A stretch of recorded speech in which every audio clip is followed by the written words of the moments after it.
Hi guys, in the last video I showed you where you could find graphics to use with Craft Artist Pro.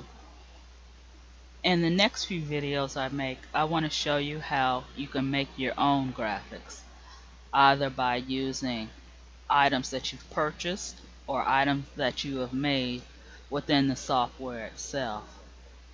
But in order to start doing that, first I want to go over using some of the different Workspace tools. When you first get into the program, your page is going to look something like this. Now when you start a new project, you have different options. You can go to make a new project from the startup wizard, and that's going to give you this screen. Or at the same time, if you want to start a new project, you can hit new craft project, and it's going to give you a page that was the same as the last page you used.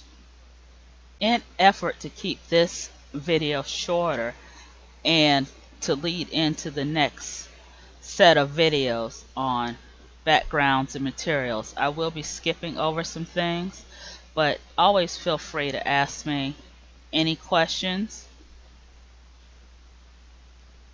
Now again, when you open the program up, this is the screen that you'll usually see. And here are some items that I want to focus on.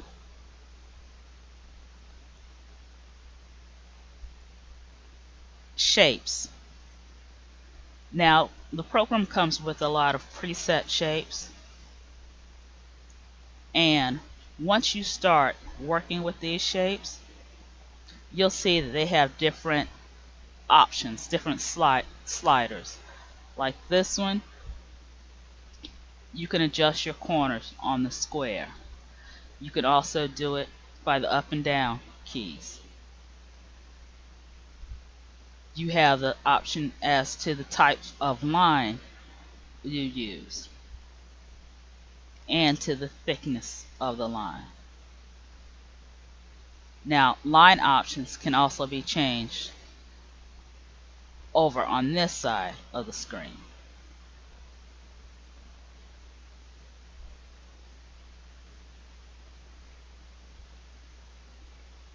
Again, with the circle, you can change it, and so when you go into your shapes, that's going to be something you're going to want to play with. Now I'm going to get rid of all of this.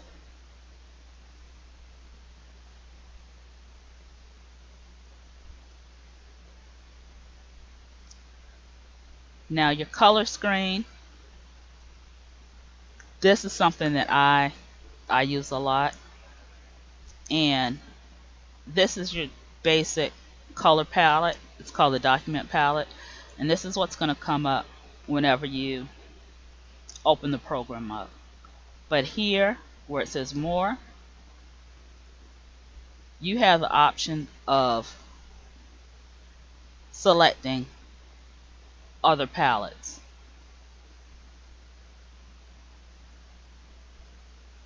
And the one like the red, green, blue, this is good for when you're working with sublimation. Also, you have the option of, say, picking a color. If you just drop it and drag it here, now you can change your range of colors as well. You can change the angle. This helps when you're trying to get a different palette of colors that works well together.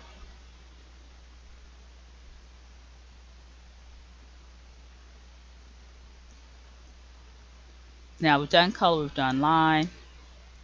Stencils. For every stencil you have, you will also have a punch. And stencils or punches are made very simply by dragging and dropping. And the arrow keys You have a wide variety of punches, and then you can also make your own.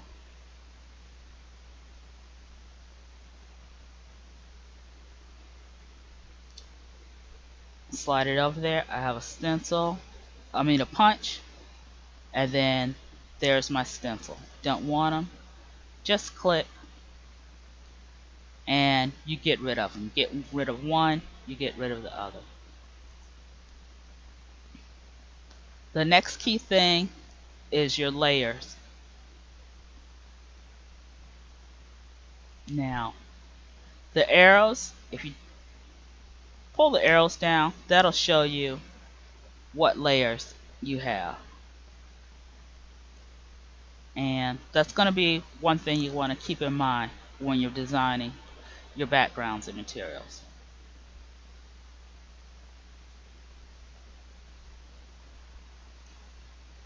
Going back to the color section, you also have different ways to display your colors. So again, just go in and play with the program and look at the different options you have. The blend mode here, this is another item that we'll be dealing more with later, but again, go in and play.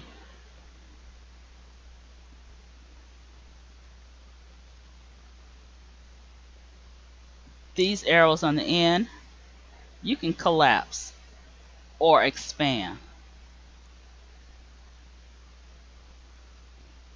Now, brushes and style, these are my favorite things in the program, and I will definitely be expanding upon this and upon this when we go into designing backgrounds and materials. The program comes with over 400 styles and brushes already installed, and yours probably won't look like mine because I have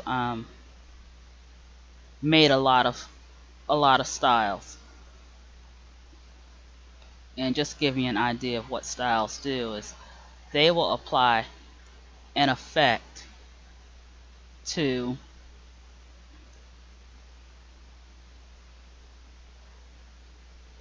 an item you select. So this style is polka dots. The checkerboard square.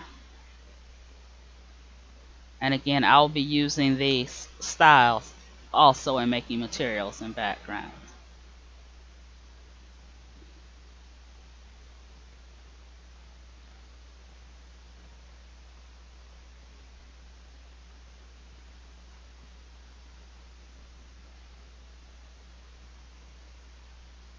Let me collapse this one as well. Now the last thing on this section is your transform, align, and arrange. Now arrange, that's going to be your flip, what positions it's in, front, back one layer all the way to the back.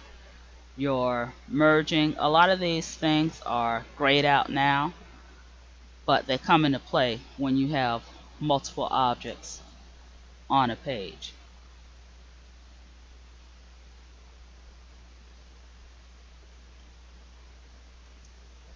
Your alignment tools, top align, bottom align, side align, center, horizontal alignment. This one is one of my favorites, again, because when you have two or more items, you get to choose how they're aligned, how much space you want between them. And you can key in your numbers, and it comes in quite handy when you're doing multiple items. Okay, again, I'm going to get rid of all of this.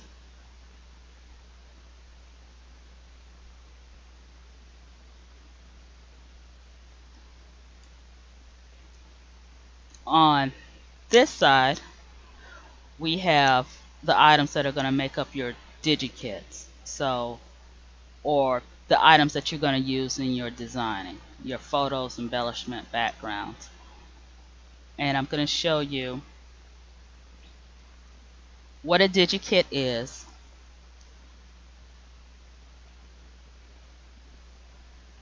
and one of the very special features of this program. Now, under Tools, you have an option called Digi-Kit Creator. Now, I'm going to show you what a Digi-Kit is first. Digi-Kits are where you can group all of your items, your design elements together.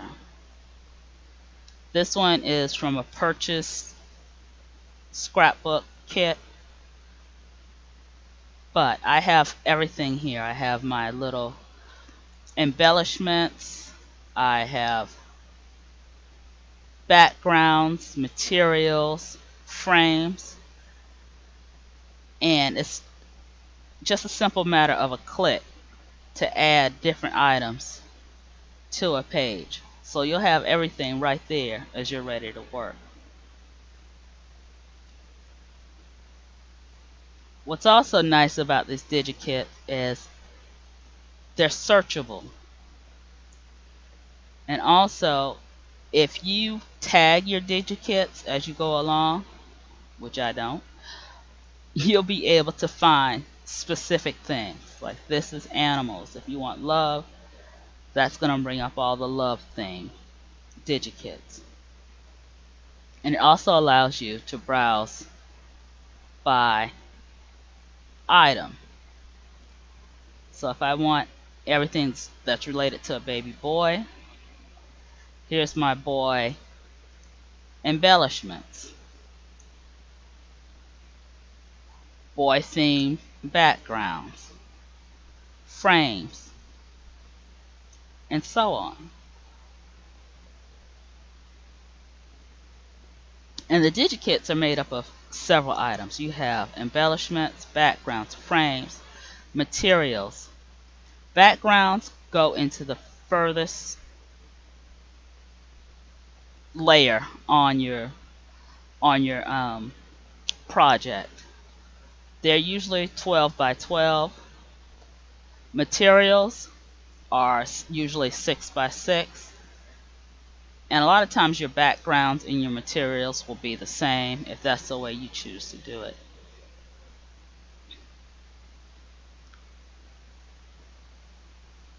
I'm not going to limit this to letters. These are all your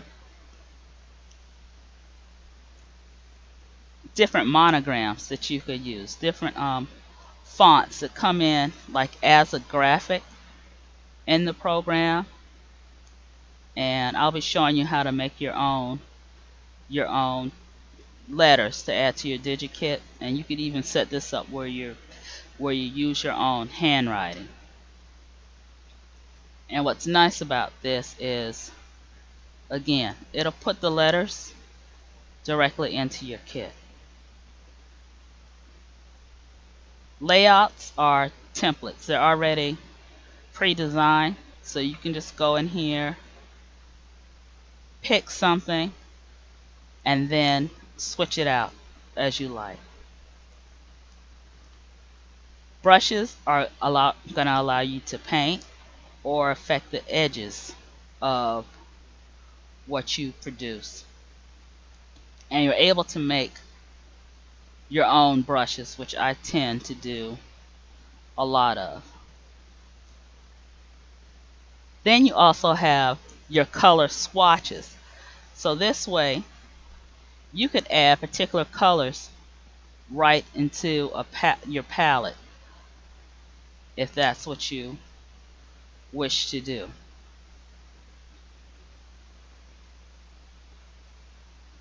Okay. Now I'm going to come back to the page. I'm just going to show you some of the things we pulled out. This was one of the layouts, and quite easily I could just switch pictures. This is one of the backgrounds. Again, just drag and drop. Embellishment. Oh, I think that flower would look nice, and this flower. letters. I can just type in the letters that I want. I can insert it. And then going back to my colors, we can change up the colors all with one click.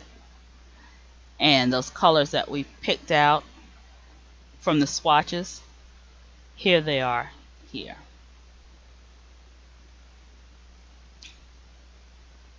Now let's get rid of all of this.